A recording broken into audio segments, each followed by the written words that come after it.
Good evening, everybody. For those of you who don't know me, I'm Josh, aka Uncle Josh. So I have a lot to say. I tried to take some notes. I'm going to do the best I can. First off, I'd like to start off with an apology. I'd like to apologize to Melanie's parents. We met under interesting circumstances.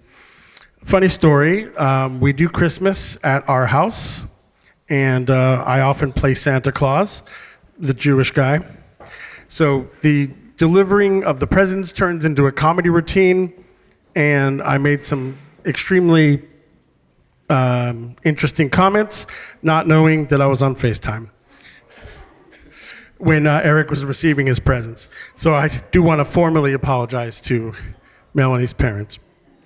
I have a reputation for giving really long toasts, so I'm going to try to make it brief because I don't have anybody to follow me to give a 40-minute toast to make my toast look short. People always ask me if I have kids, and what I tell them is that I married... Oh, let me back up. First off, take your bets on when I'm going to cry and the length of this toast. For those of you who know me, bets have been placed. People ask me if I have kids or if we have kids, and what I tell them is I married into a big-ass Mexican family, and that the parents raise their kids, and when they become young adults, they find their way to us. And so we teach them everything that they didn't learn in school. And Eric is probably the biggest and the best example of that. Eric found our way to our company at the tender age of 17. I don't remember exactly when I met Eric, but that was really when he entered me and Marisol's life in a significant way. And he had lost his job at Academy. And I'll just say that Eric was a model employee. He really did an excellent job. He was very skilled. He was always on time. Never gave us any attitude. He was great. He was amazing. But I will say that he was always ambitious. He was always wanting more. He assisted on a video and like the next day wanted to be lead and a raise. So, you know, his courage and his confidence always exceeded wherever he was at. But to say nothing he was always ambitious. He was always wanting to do more, wanting to be more. And when Eric left our company, there was a lot of friction. You know, it was, he's very passionate, and at the time I was definitely kind of a little bit of a hothead and very passionate as well. And at the time, it was painful. It was painful for him, and it was painful for me. But looking back and seeing how the story unfolded, how he went to another company with everything that he had gained and learned from us, and then met this amazing guy, Nick, this amazing woman, Melanie, and really how things unfolded from there, you can see very easily that it was genuinely meant to be. It was meant to be for Eric and for us, and really it was all part of the plan, and that things happen for a reason. At the center of everything, I have to say, you know, really, me and Marisol, let me check the time on the tears. You know, we're very proud of you. You know, I have a saying which is, you know, some people like to learn the easy way and some people like to learn things the hard way.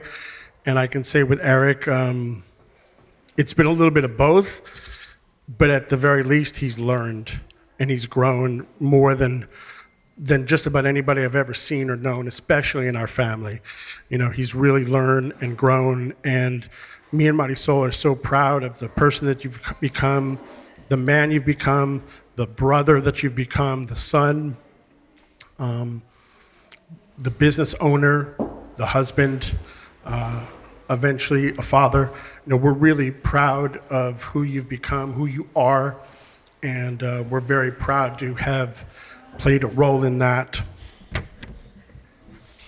I know personally, when it comes to success, I tend to compare myself to other people and other things. I'm very hard on myself, and I think you have a lot of that in you, but really what you've done and what you've accomplished, you have like 10 BMWs, you have a house, and really you're still so young and starting out, believe it or not, it's miles and miles ahead of where I was at or what I was doing when I was your age. So it's easy to be hard on ourselves, but you've really done and accomplished so much for as young as you are. I'd like to give you some tips on marriage. I'd want to do this in my last toast, but I ran out of time. I'll try to keep it short and sweet. But in life, you have the family that you're born into, and you can't control that. And then you have your family that you choose, And for me personally, I've got a lot of people in this room that, none of them are blood to me, but they're as close as anyone or anything. So really, in life, the family that you choose is almost more important or more than the family that you're born into. And really at the center of that is your wife and your marriage. I don't believe in divorce. And I think that when we're young, we have this fantasy of like the perfect girlfriend or the perfect wife. But I feel that in reality, the spouse that you end up with is the opposite of all those things, in that God has a hand in who you marry. God puts the person in your life that is meant to help you to become the person that you need to fulfill God's purpose for yourself in your life.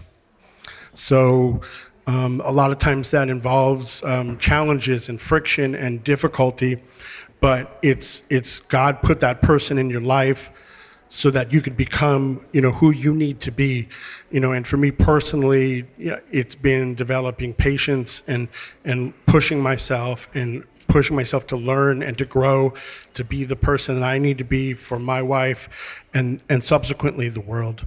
And so remember that when you guys are facing challenges, because really marriage, it takes work and it's not always easy. But I can say that after being married for 15 years, it's definitely worth it. And there's definitely a light at the end of the tunnel. What? I'm at 15 minutes? No. Let me. Okay. All right. So when it comes to marriage, here's what I've learned so far in real time. So when I first, me and Marisol first got married, I thought that all you needed was love. And I thought, as long as I love her, everything will be okay. And I was wrong. So after that, I realized I needed communication. So I thought, as long as I loved her and as long as we communicated, everything would be okay. I was wrong. I then learned that I needed patience. So I felt as long as I loved her and there was communication and patience, everything would be okay. And I was wrong. And so after love, after communication, after patience, comes more patience. And that's where I'm at 15 years. So if you can just develop love, communication, patience, and more patience, then you guys will be good. Eric, it is your job as the husband to be a leader. It is your job to be decisive. That is your job as a leader. And Melanie, it is your job as a wife to be his cheerleader. It is your job, your responsibility to help him with his insecurities and his fears so that he can go out into the world and be the man that he's supposed to be and show up how he's supposed to show up. It is both of your jobs to be the bigger person. At the end of the day, it doesn't matter who's right or wrong, but one of you has to step up to be the bigger person. And that can be both of you. It can be either of you, but that's both of your jobs. I'm out of notes, so I just want to say, Eric, me and Marisol, we really love you, and we're super proud of you. Melanie, I've gotten to know you over the years, not quite as well as I know Eric, but I know that you're the person, in line with what Nick said. You're what Eric needs. You can't get through life on your own. Life was not designed to do it solo. You have to have a partner in crime and someone to really live your life with. And really, I think it's so cute when Eric tells me that you're stressing out. Because Eric's always been the one to stress out. And so, for Eric to be the one to not stress out, to help you not stress out, and he tells me this a lot of times, but I've never seen you stress out. To me, you've never struck me as someone who is stressed out, or So I think you guys you're in the right place. You're where you need to be. You're the perfect match and the complement for Eric, and I'm really proud of both of you, and I'm excited for what life has to come for both of you.